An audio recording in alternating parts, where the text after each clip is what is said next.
there's a few words that are kind of a mantra we keep hearing: storytelling, content, talent, platform. You'll hear them lots and lots of times today.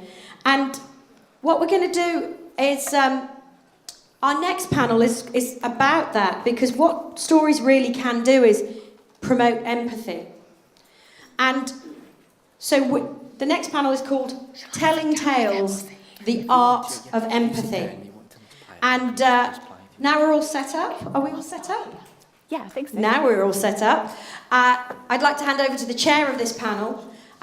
Sarah Jones is the Deputy Head of School of Media and Performing Arts at Coventry University. Thank you. You going to work from there? I'm just going to get ready and then go over there. Okay. Well, she'd like to come and meet us, but she thinks she'd blow our minds. Let's give her and the panel a very warm welcome. Thank you. Yeah, those two can have that. Hi, I'm Sarah Jones. I work at Coventry University for another 10 days until I move here to BCU, so it's a little bit weird. I define myself as an immersive storyteller, and this will be the theme for a lot of our panel. And basically what that means is that I get stories, I interrogate stories for things like embodiment and presence and immersion. And I do that with whatever technology I can get my hands on, really. Whether it's virtual reality, augmented reality, multisensory work, artificial intelligence, all those kinds of things. Before I start, I always do this in every presentation. I have a little 360 camera, and you're all going to smile really nicely. And nobody can hide. 1, 2, 3. Sometimes a little bit slow. I think that's done. Okay, so I'll tweet that out. You can all find yourself as we go. So we're talking about the art of empathy. And virtual reality is now in its 4th wave. We're the 4th time that we've come to VR. And this wave is all focused on empathy. And that's seen as quite an easy way to get into it. People can understand what that means. And a lot of that has been the buzzword. It's the empathy generator, the ultimate empathy machine. And it's a way to get closer to stories. And for me, that was always true. And we'll come into how everybody else got into the space. But for me, I spent 10 years as a television journalist, traveling the world, telling people stories. But I wanted to get closer. And with VR, I could get the audience and put them in the middle of the story so they could experience it for themselves. And this is why we have those conversations around empathy. Before I go to the panel, I just want to play a very short clip with a nice Aer Lingus advert to start, which will be around the art of empathy from Chris Milk. And Chris Milk is one of those leading experts within this space. He's made a lot of films, all focused on generating empathy, and he explains it probably a lot better than I can. We just have to skip the YouTube ad first after 4 seconds. We all want to go to Ireland, clearly.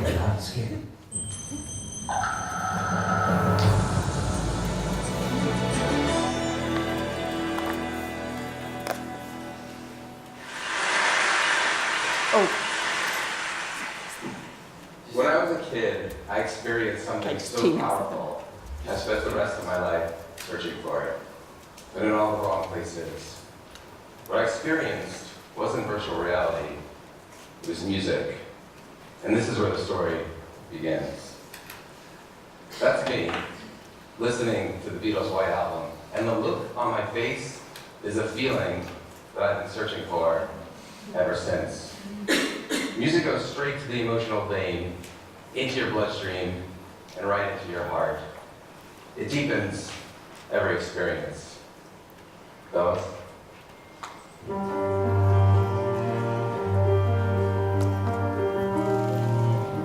This is the amazing Mackenzie Stubborn and Joshua Roman. Music. Yeah. Music makes everything have more emotional resonance. Let's see how it does with this talk. The right piece of music at the right time fuses with us on a cellular level. When I hear that one song from that one summer with that one girl, I'm instantly transported back there again. It's Stacy. Here's part of the story, though, where I got a little greedy. I thought if I added more layers on top of the music, I could make the feelings even more powerful. So I got into directing music videos. This is what they look like. That's my brother, Jeff. Sorry about this, Jeff. Here's me, just so we're even. Incredible moves. Should have been a dancer. These experiments grew, and in time, started to look more like this. And both I'm searching for the same thing, though, to capture that lightning in a bottle. Except I'm not. Adding moving pictures over the music added narrative dimension, yes, but never quite equated the power that just raw music had for me on its own. This is not a great thing to realize when you've devoted your life and professional career to becoming a music video director. I kept asking myself, did I take the wrong path? Okay, so this goes on for 17 minutes, and clearly these people are more interesting to talk to. Don't tweet that out. I will tweet the shorter version later. And he goes on, and this was one of his TED Talks, and he speaks really, really well, and has created loads of content for the UN around empathy and generating empathy. So I want to start with that question, and I want everyone, the whole panel, to introduce themselves, tell you what they do, and then answer that question. Is VR an empathy machine, or is it just something that is just there to bring people into the space? And we do live in this oversaturated world with so much noise around us that once you watch something once, you kind of get desensitized to it. So does it have lasting impact? I'm going to start with Sarah on the end, just because we had this conversation last week somewhere. Sarah, if you'd like to introduce yourself and answer that question. Hello everyone, I am Sarah. I am the Director of Digital Development at the Royal Shakespeare Company. My job is to explore new technologies and how we can bring them back into the theatre making toolkit. So we've just done a performance, and lovely Will gave a shout out before, of The Tempest, where we put a live digital avatar that connected with a live actor on stage, which is going to the Barbican. So we do look at experimentation, and we do look at how theatre can exist in its broadest sense in all the different stages. Virtual reality is an interesting one for us because I think that theatre's worked in virtual reality for centuries, and I think that what we now have is a tool where we can be present and with someone in a dialogue. But I would like to be a bit provocative on the panel just to get our juices flowing and say that I believe, or would like to be challenged or think about this, is that this is our biggest empathy tool, our imagination. And that actually the tools that we have, if we use them in a brilliant way, which culture does, and ask questions, then we can place situations of empathy. That's what theatre's been doing for centuries, and creating a shared experience around that with people till recently in the same room. And now these new technologies are allowing us to look at what shared experiences are virtually. So with virtual reality, it presents a huge amount of opportunities, but I also think that we shouldn't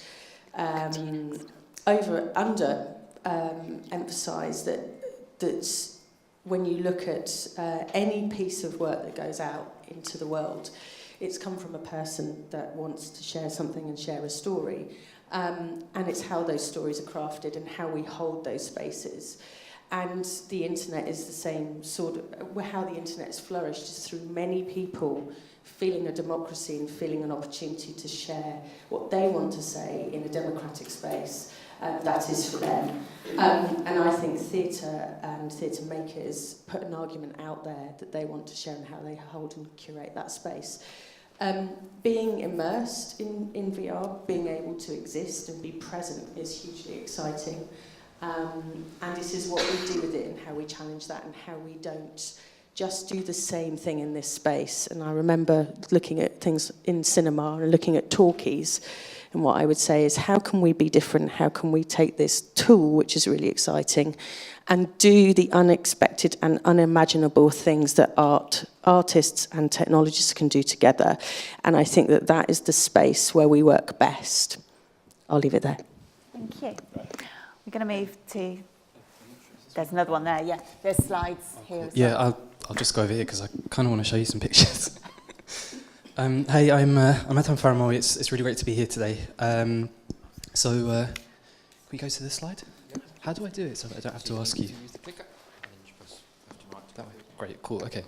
So I'm an artist. How do I play it? How do I play it? How do I play it and how do I turn down the volume? So if you press play, we need the volume high just so we can... But then I can't talk over it. Okay. A couple of minutes? Yeah, just do it from there. Thank you. Okay, so I'm an artist. I work across a variety of media, often using technologies revolving around moving image, existing as videos, computer programs, a phone app, and more recently a VR environment, thinking about how they shift ideas of materiality in the body, specifically relating to touch. You know, the material conditions the work describes might be at odds with each other, offering choices and forms, but undermining them with the same gesture, so kind of creating something unstable and or contradictory. My videos often include performance for camera, incorporating digital post-production and manipulation, making comment on both the sites of production and the exhibition or dissemination. Often these works establish connections between objects and images, stating the objecthood of an image via the screen it inhabits, kind of like this work here. But I was invited today to talk a bit about my work with VR. Yeah, I'll just skip through. These are a couple of other works that I've made. It's a phone app there. And that one, if we can play that and turn that down as well. Thank you. So yeah, I was invited today to talk a bit about my work with VR. Last year I was invited to take part in a commission at the Royal Academy of Art in conjunction with HTC Vive. And we were encouraged to make a working three-dimensional drawing app called Tilt Brush and extrude elements to be 3D printed as a sculpture. And I couldn't quite make it work, partly because Tilt Brush is a linear drawing app, and isn't really designed for this process. So we found a sculpting app called Codon, which was still in a beta development stage, and we contacted the coder Gustav Tresselt, who it turned out had kind of a history of hacking and gaming in the 90s, so we talked about mischief a lot. I sculpted some objects gesturally in Codon, and I sent them to be CNC printed and cut out of polystyrene that I clad in digesmonite, which is a much more traditional sculpting process than I'd been expecting, but it was interesting to see something I'd sculpted virtually manifest as an object, which kind of came out as this. We'll go back to there. Can we go back to there? Thank you. So I decided this project was ostensibly a research and development project, and that what I wanted to exhibit was the result of this conversation on how mischief and play can be generative. You know, how can we actually code mischief into an exhibition mode of Codon? So I designed and Gustav built a spray paint tool that allowed users to graffiti my sculptures, which floated above a platform in the clouds. And okay, this work doesn't speak directly about empathy, and it doesn't push the idea of placing a viewer in the first-person position in narrative so as to, you know, directly produce empathy. But what it did was guide you into doing something playful and interacting with and defacing sculpture in a way that you couldn't in the gallery. You know, I'm often thinking about the viewer's body. What are they doing while they're watching? How do they receive an image? How does an image implicate or imbricate a viewer in certain forms of spectatorship? You know, how does the construction of an image and its context guide people to make meaning from it? You know, so taking on VR as a way to communicate and experience via moving images is a bit of a no-brainer for me. You know, from 360 video watched on a phone or a tablet to simulations and games experienced on a headset, they offer a much more embodied experience of moving image in the round. And these same pieces of content viewed on different substrates do offer different experiences. For example, you know, watching Bjork's Stone Milker video, which looked like this. I watched it initially on the Samsung headset, and I got really claustrophobic, and I kind of wished that Bjork would just kind of step away from me. But you know, watching it on a tablet, I felt like it was quite intimate, you know, romantic. There are a lot of ways this tech can be used to implicate a viewer in certain experiences, and because the first-person viewing position, where the viewer's perspective sits inside the text, if you will, the production of empathy can be quite direct, but so can the production of dissociation and horror. And you can see that in works like the Guardian newspaper's 6x9 project, where you're encouraged to view a simulation. Thank you. Where you're encouraged to view a simulation of the inside of a cell used for solitary confinement in prison, 6x9 being the size of the cell. And it's an interesting experiment in journalism, I think, but it runs into problems of duration. Unlike an inmate, you can leave when you want. There's Jordan Wolfson's Real Violence piece, where the viewer somehow falls or spins onto a street scene only to view Wolfson kind of savagely beat a man with a baseball bat in really astoundingly realistic high resolution.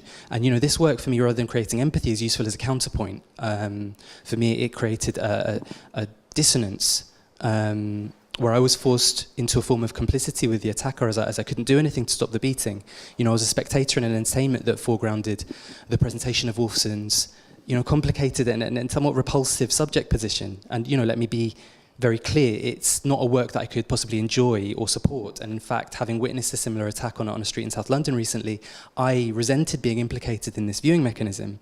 Ultimately this work is about the artist's narcissism and the implication of the viewer in a problematic viewing experience. And I'm not equipped to say where the value might lie in this. But I can say that I'm more interested in works that both locate a problem and point to or even embody a solution. And a work that, or more precisely, an active viewing mechanism that does this, and I truly wish I could experience it, is Be Another Lab's The Machine to Be Another project, where participants use an Oculus Rift to experience the perspective of a performer who mirrors their actions. So viewers look around a room from someone else's perspective and look down and see another person's body, another person's face in the mirror. And this performance work, actually, it's kind of fun because it echoes the SimStim technology in William Gibson's Neuromancer trilogy from the 80s, and I really it's always worth noting, the dissonance of manifesting science fiction in that way. But it's this kind of work which I truly think uses the construction of a dissociation from your body to, not unproblematically build empathy for the embodied experience of another person. And because the viewer in this situation is active, making decisions and gestures rather than only involved in a form of spectatorship, I think the social and medical applications for this could be quite exciting.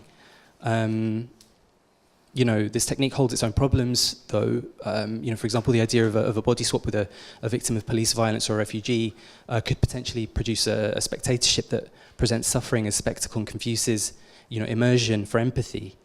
And I'm going to leave it there. Thanks. Are you ready to stay now? Yeah. Okay. Oh, thank you. The boys have all been really prepared and come with slides. We just talk empathy. I know you can do it. That's great. I like that. Yeah. Okay. Hello. I'm Simon Poulter. I'm an artist and curator. I'm also co-director of Collusion, which is an arts and technology organisation based in Cambridge. So, unscripted, I'd like to say it's the 23rd of June and we're still in Europe. Okay, so moving on to the presentation. So I think it's an interesting provocation, and I particularly enjoyed what you just said about that. So I don't think that VR is the ultimate empathy machine, and furthermore, it's a medium that's yet to be defined. And I think critically the state of VR and AR at the moment is an expanding set of tools that bring about a radical shift away from the computer desktop model. So that's a really technical way of describing it. So if it's anything, it is a way to bring us closer to a gestural and a physical way of interacting as envisaged in the famous Minority Report scene with Tom Cruise, which most people will know this image. If you think about when that image was created and where we are now thinking about tools such as HoloLens, it's kind of almost there. So one of the things that I'm doing is trying to think about, in a similar way to the previous speaker, about the kind of like political backdrop to this. So at the moment I'm working on an idea around the influence and impact of Philip K. Dick, hopefully working with Mac in Birmingham on that, because I think there's a lot to be explored, in particular how literature and writing and movie making are actually impacting on the way we think about technology. Not new news, but still interesting. So if we could have the next bit. So I would say that the present state of one branch of VR is to build immersive documentaries and connect people to real world problems. And that's what the question is setting up, such as the refugee crisis, and as we've talked about, the idea of the spectacle. But VR and AR are much more than this. They are ways to author multiple and mixed realities. So they're a set of tools. In the last few months at Collusion in Cambridge, where we work with artists on labs, we've worked with 20 artists with these new technologies, and one of them's actually in the room, Harmeet, just there. And the overwhelming feeling is that we have a set of tools that allow artists to devise, rethink their workflow, and capture early thinking before progressing to more iterative and deeper levels of making. So a core concern for artists learning a piece of software such as Unity is the amount of development time and knowledge of technical frameworks that it actually takes. So open source tools such as Blender lead artists into more high bar development models, and ultimately within the games industry, of course, we have teams of people building experiences. So this is often too high a bar for artists to actually engage with. So I don't know if we can just have this, could we? Here's one we prepared earlier in Blue Peter fashion. So yesterday we did a workshop here, and this is actually using Tilt Brush. And what we're starting to do is actually recognise that what you need to do is drop the artists right into the working environment, and they begin to make stuff. And what's really interesting about this is that then it clicks, and that's true for me as an artist as well. This is actually an authoring space. It's a place to make stuff.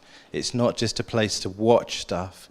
So when you've actually used this technology, you really get this, and then the rest is kind of there to play for. So I think I'm probably at the opposing end of the kind of BBC idea of platforming content. I'm thinking about how you make work as an artist. Okay, next slide, please. So artists do, however, break through boundaries rapidly, and when they get the authoring model coming through in software such as Tilt Brush, they begin to see a tactile process that corresponds to direct forms of interaction and making. And also we have generational leaps and disparities in the artistic community. So, for example, a generation of artists who are emerging, could we have this slide, please, who just going straight into the tools, and then people like myself, I grew up with a Fender Telecaster. We're actually relearning tools, and we've actually been through a whole set of tools. So in some respects, what's happening is that people are actually migrating from, say, Photoshop and Director to new things like Tilt Brush.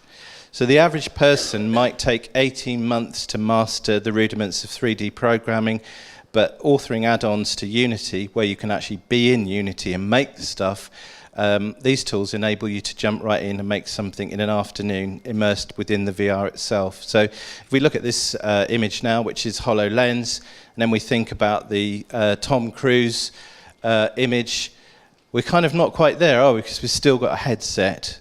And anybody that's actually worked with HoloLens will know it's really cool, but it's not quite there. It's still got a way to go. But we're kind of on the precipice of mixed reality experiences with art making and immersion. So it's a glimpse at mixed reality in a near future, but it's really coming back to this idea that it is impressive, still got a way to go, and it does mirror the idea of the gestural interface, which comes from Minority Report, which then comes from Philip K. Dick and his writing, which is drug-induced, whacked-out stuff, which then comes into the technology space 30 or 40 years later. A stage further takes us to mixed teams of people working on projects, and this, as we've said, this is what is required for certain high-bar work. This might be computer engineers, artists, sound designers, and even city planners, for example. And at the University of Cambridge, recently we've seen the engineering department using HoloLens in a novel way to inspect bridges remotely. So the lead engineer doesn't have to go and look at the bridge. Somebody with a HoloLens can actually go and inspect the bridge, and then the lead engineer actually watches that through the network. And that's kind of stuff that's happening right now. And then in turn, you can do things like, for those of you that are involved in big building projects, which take a lot of time, for example, and I've been speaking to Clayton about this earlier on, what you can do is with HoloLens, you can look at your building project, and then you put the HoloLens on and you can see where it should be mapped onto the actuality, and you know that it's 6 months behind. Okay, that's pretty cool. And so VR and AR equipment is in its infancy, and it's moving fast in terms of development. It's also expensive, and it's often left in the hands of technical people. So in my opinion, a real revolution in VR and AR needs a spirit of play, devising and making to avoid the pitfalls of a technical approach. And I'm, however, entirely convinced as a practitioner that these tools will give us a great positive creative power over our future environment and culture. Hooray.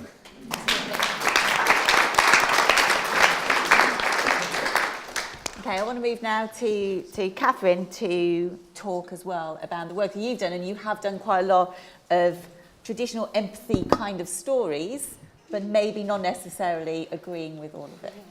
Actually, no, I haven't really made anything regarding empathy. Yeah. I have some views on it. So I'm Katherine Allen. I'm a VR producer and curator as well, and I tend to specialise in making work that's for audiences who aren't early adopters, more early majority, mainstream, and also getting VR to broad audiences as well, who probably haven't tried it before. And I think I agree with most of you here, but I don't think VR is the ultimate empathy machine at all. And I think if we get too fixated on that, then we'll limit the artistic development of this really exciting medium. I mean, VR is very good at empathy. I think it's good at it because it can simulate being in another's shoes, and that's very powerful. So you get this interesting combination between point of view and presence. And when you get that sense of presence, of being there, and you see things from somebody else's perspective, it's really great conditions for fostering empathy. But that alone doesn't bring about empathy. You still need really good creation skills as a maker to make that sort of experience and to foster it. Some experiences I've seen that I think are very good at fostering empathy. The Guardian's First Impressions, which puts you in the shoes of a newborn baby, and I've had colleagues come out of that really, really affected and had to be quite sort of quiet and sit by themselves and think for a bit. And then also, of course, Clouds Over Cedra, which was directed by Chris Milk. You saw him speak earlier. And Noni de la Peña's work, especially Across the Line, which puts you in the shoes of somebody crossing the line to access an abortion clinic amid lots of protesters. I think those are three really fantastic examples.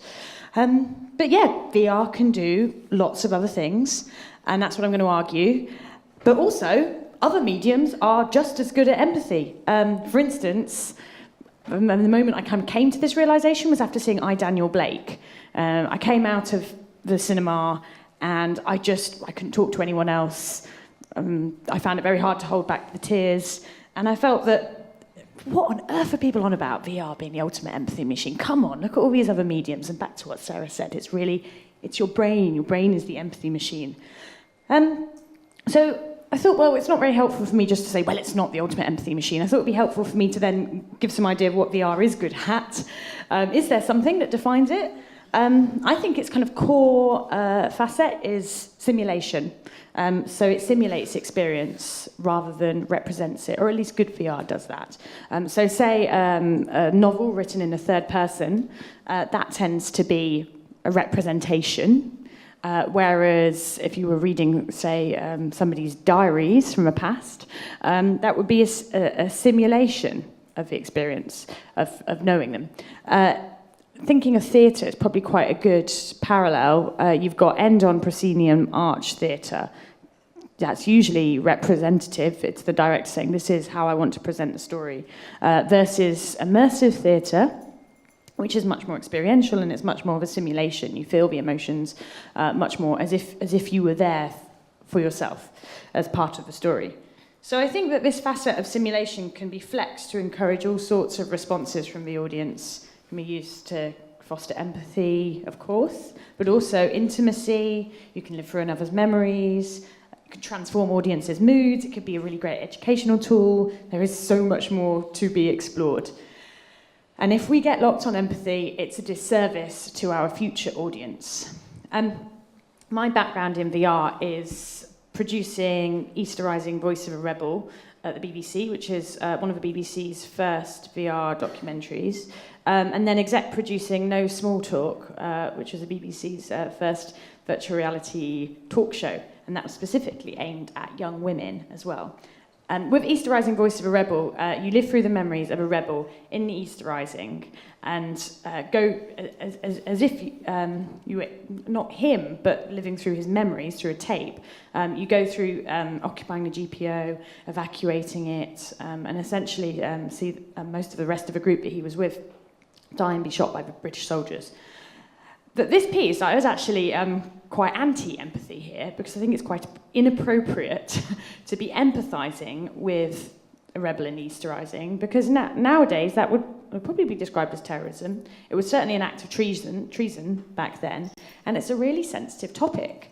So fostering empathy was really not what I wanted to do, and we implemented some Brechtian techniques, the prologue and the epilogue, to give that critical distance, and I'm going to come back to this when we're talking, is critical distance is really important if we get too wrapped up with empathy, then how are we meant to critique not only the stories but also the technology. So I'll just finish on really my interest actually is in why, as a culture, as a society, are we so interested in empathy right now? Do we feel that we're lacking it? Is that it? It's interesting that VR came around about the same time as well as empathy as a buzzword. Two of them wrapped up together, they sit neatly. So yeah, while empathy is great, I think I'm more interested in the why empathy rather than getting too obsessed with it and only making things that are empathetic. Thanks.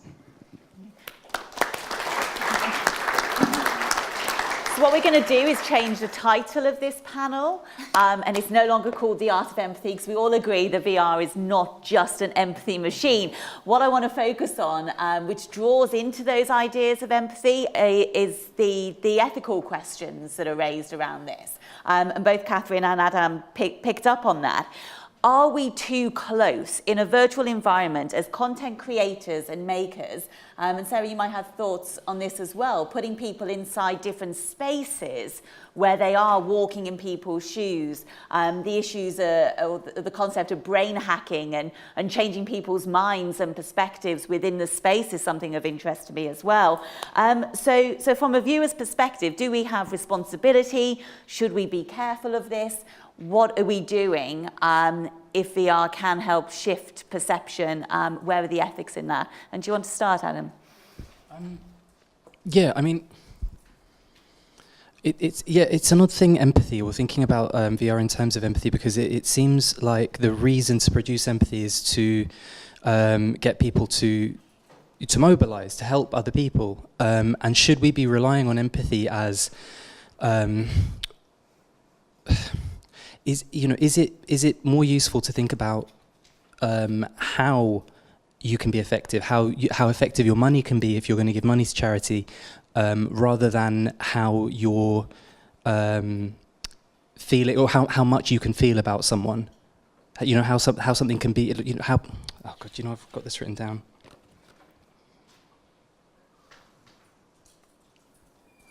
Okay.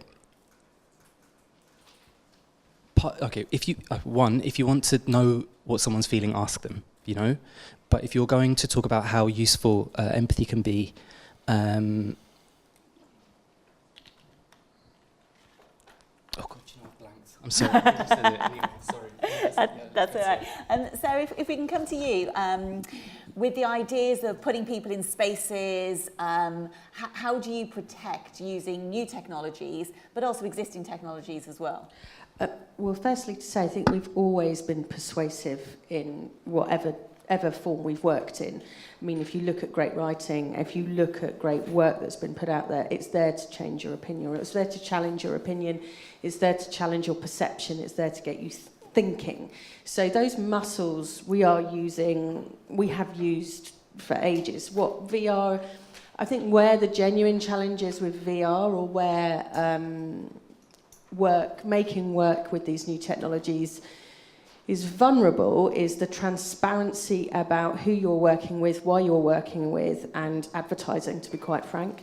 And I think that's where the arts and culture sector needs to be really strong in putting ideas out there that are not about advertising or working with a tool, but working with an idea and your imagination. And I think that is what I see in terms of virtual reality, where it's not accessible at the moment to everyone. It is needing to be put out in a market for consumers to take. It does need to be accessible. It does need to reach a demographic that isn't a certain cohort of society. And it does need content that reaches a wide range of audiences and people and puts diverse opinion out there. So that, I think, is the challenge, that my son will watch an advert on television and go, that's a lie, and then we'll watch a YouTube video and believe it. That's interesting. And that's the challenge around what virtual reality is. Do we break that cycle, or do we challenge that cycle? What does that look like? So empathy is a dangerous term in this debate if we look at empathy as a tool, and that actually if we look at empathy and ideas around what arts and culture can do in this space, that's incredibly exciting. So we are walking a fine line with this. And that's why I go back to what have we done in this space for centuries? Because this hopefully will extend what we can do, and I think Simon put it very eruditely around the changing tools that you have. And so I'm more interested in that, and I wouldn't discredit virtual reality, but I certainly want a transparency about why I make the work I make, who I work with, and be in the spaces where advertising and commerciality is. It's not a dirty word by any means, and we can be there, but let's know why we're there. Branty. Can you pick up on that? Yeah, just to build on that point about transparency, and something that I've noticed quite a lot of my more creative or television friends say is, it's all about the story, it's all about the content, but technology is just a tool to make it happen. And I can see that perspective, right? I get it. But I think in terms of critical distance and digital literacy as well, it's actually quite a dangerous perspective to come to our audience with. If we push too much, it doesn't matter how we're delivering it to you, it doesn't matter how we've made it, just focus on the story, just enjoy the story, go for it. Then we won't sort of empower or encourage our audience to think, why have they chosen to make it in this medium? How have they made it? What's been involved in the creation process? What should I know about it? Who funded it? Why did they fund it? And if they can think critically about it, both the technology side of it and the story side of it, and then how those two interlink, the middle of the Venn diagram, then I think we're going to get some really healthy debate going, and we're going to, in the most useful way possible, bring in more voices into the conversation. But it does worry me sometimes, this sort of, just chuck away the tech. It's a story that we're all about. I don't see the two really are in they're not in competition, because we as people who come from this perspective of story, we obviously love the technology, otherwise we wouldn't be doing this, and people who come from it more from a perspective of technology, of course, interested in the story too. That I don't see them. I really like what you said there, actually, because I think that that perspective, or trying to hide the technology, or hide what it is you're wearing, has stopped us from developing new techniques for producing stories. Because for me, I think that possibly one of the more interesting things that you can do with VR is actually first person. Putting the viewer in a narrative as a first-person protagonist. But we haven't developed the editing techniques for that yet. We're reproducing editing, and we're reproducing the problematics that editing, holds. So, yeah. Okay. I want to look sort of ahead And bearing in mind that we are in the fourth wave of VR, I do a lot of work with multisensory experiences and smells and all those kinds of things. What else can we be doing? You mentioned a lot of work, or actually you both mentioned Tilt Brush, which is probably my favourite VR application for creation and the excitement. But where will it go? Can you start? Yeah, sure. The thing about this is there aren't any experts, and that's what's really cool about this whole area at the moment. But recently I've had a demonstration of ambisonic sound. What tends to happen with a lot of visually led projects, is VR and AR projects, is that the sound is not necessarily considered, but in the future it is possible to work with ambisonic sound. So a really good way of thinking about this is that if an elephant were to move across this room and there was music or sound playing within the room, the acoustics would change in relation to the elephant moving. So with ambisonic sound, it's possible to recreate the acoustic spaces with real-time objects moving through in the virtual realm. So that's an amazing thing to work with artists. And so a lot of the research at the moment is not really necessarily focusing the sound field. The other thing is obviously around haptics and touch-based information. So, a lot of people here will have seen haptic systems where you can kind of sit on a kind of like weird structure and pretend to be a bird, that kind of thing. And there's probably a lot more of that coming down the line in ways of thinking about installation art. And I think this is where artists come in, is that artists are prepared to hack, change the stuff, pull it apart and do different things with it, which is why I think tech companies have finally got it, that if you get artists involved, you will get really interesting things that haven't really been thought about.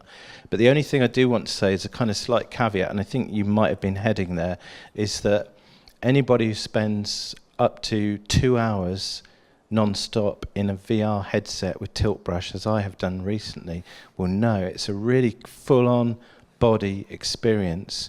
So we enter into this equipment assuming that we could spend, say, 8 hours within this environment. It cannot be done. It makes people feel sick, you sweat, it makes you feel disoriented. So there are lots of considerations really before we think about emotional extension, thinking about Marshall McLuhan, which is what this device does. It gives us emotional extension, which is amazing, but it also shows us the presence of our own body and self within the process, which I think is what you're talking about. I did do 48 hours in VR about 2 months ago for a challenge, and but I didn't feel sick. I did not feel sick in 48 hours. But your eyesight's affected. Yeah. No, I just want to make a small comment there, and it's just about how overbearing the tools. I find the tools currently, it's still kind of a top-down system where the tools guide exactly what you're doing and how what you're doing looks like. The aesthetics are quite, they're just overwhelming. They're not something that you have much control over. I just wanted to challenge your point about there not being experts.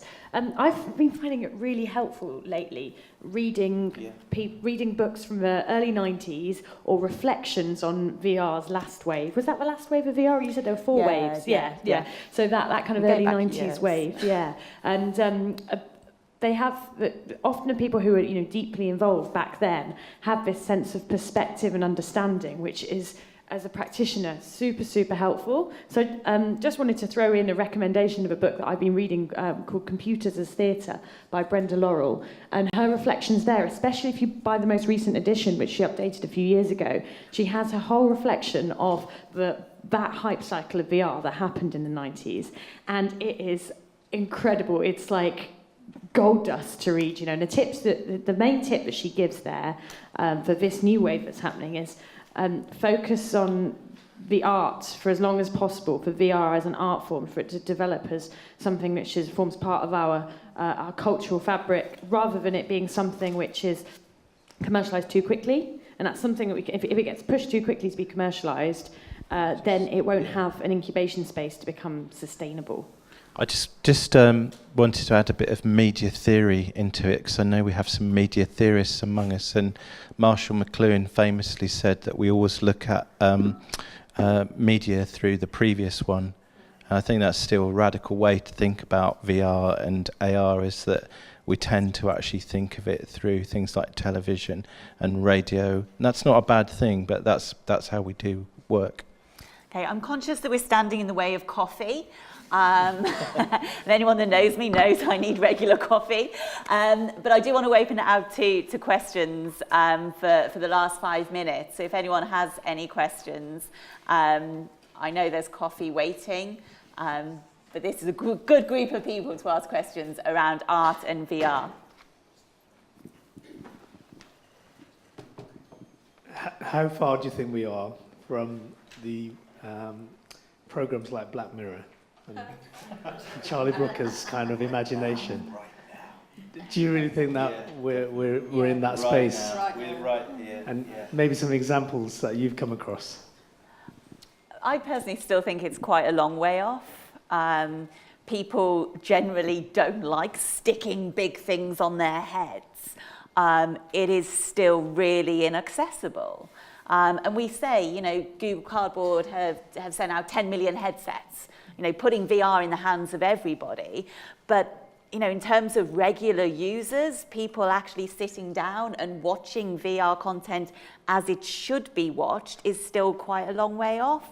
But it's getting a lot more accessible. It's getting it in the hands, but it's opening it out into all those areas. For me, seeing it as an art form, integrating it in theatre, using it for education, which is one of the biggest tools for VR and should be used in schools everywhere. That's getting there, but it's just opening up and making it accessible. Good question, Skinder. I would like to say we are in a room full of narcissists. Okay. Everybody's plugged into their own worldview, and as was pointed out earlier on, the idea of the attention economy, which comes from the philosopher Bernard Stiegler, is that we're all involved in improving our ranking within media culture, and I would defy anybody in the room to say that they're not actually involved in doing that. And I think that was one of the best episodes of Black Mirror, where, you know, the woman's ranking goes down and down and down. Everybody in this room is a narcissist. I think because Black Mirror is designed to be cautionary tales, modern cautionary tales. And the really cool thing about VR right now is that it's so early, it's kind of within our control. It is, you know, it is what we make it. And that's what motivates me to be in it. So it doesn't have to go down that route. There's no such thing as inevitable right now.